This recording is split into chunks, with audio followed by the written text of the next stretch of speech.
Kamit bandom kakir tawyar yang ngayad hangta damen sim paling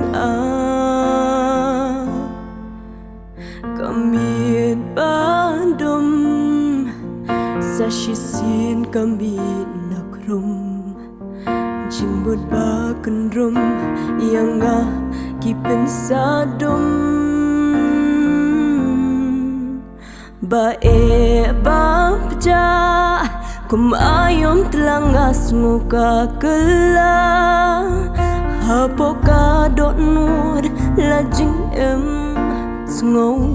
kan kot hajing jeliu hapdeng sao ngangam kajing em badap stang man ketang dan mu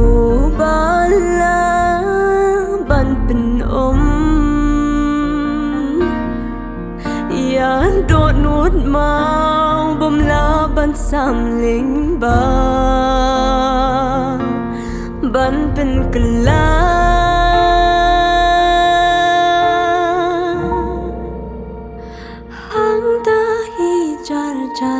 kasur batyang hang ta hi kliang jing shai na shiliang kawa nga kwa riet ngen ngasliang ka jing kren na nang baong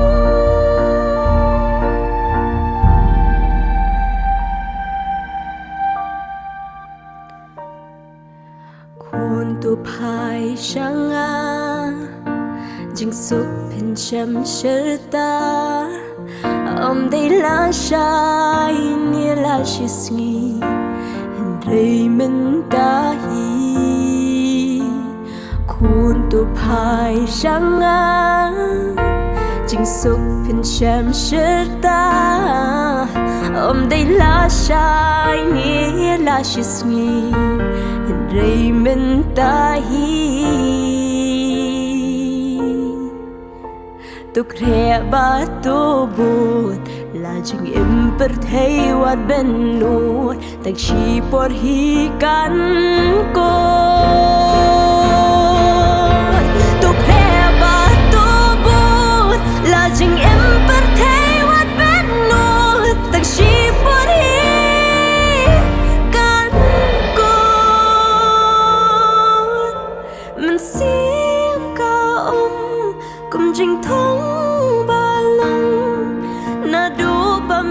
dan ha jing em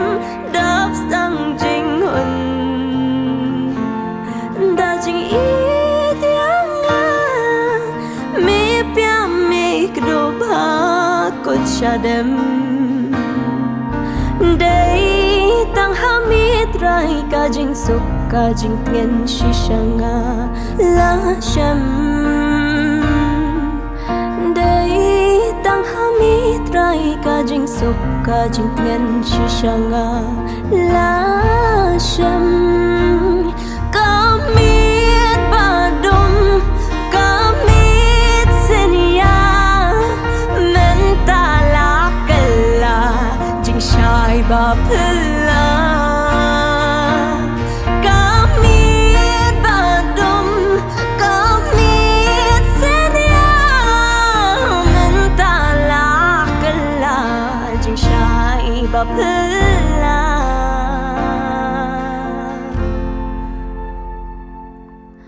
hang ta hi chal chal kasur batyang hang ta hi kliang jing shai na shiliang